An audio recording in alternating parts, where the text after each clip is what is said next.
congratulations. Firstly, introduce yourself. माझं नाव आरूप आकृत आहे. मी 5वी मध्ये शिकतो. माझ्या टीचरचं नाव उमा अळपाला मॅम आहे. तुला कसा एक्सपिरियन्स आला आता डिग्री कम्प्लीट होईपर्यंत एवेडसचा? मला आता डिग्री कम्प्लीट होण्यामध्ये खूप प्राऊड वाटत आहे की असं खूप चांगलं फील होतं. तू आधीपेक्षा तुला काय बेटर वाटते आता? आधी तू कसा होता आणि आता तुझी लेवल काय आहे?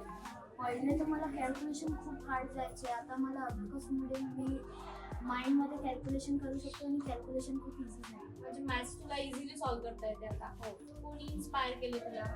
मला उमा मॅडम. मॅमबद्दल काय सांगू शकते तू? उमा मॅम खूप चांगले टीचर आहेत. ते खूप चांगले शिकवतात सगळ्यांना आणि त्यांनी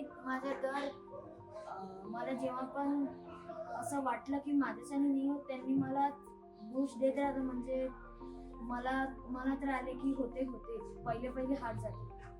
कसं वाटतं तुला आज डिग्री डिस्ट्रीब्यूट झाली आहे तर? मला खूप चांगलं वाटतं. थँक्यू.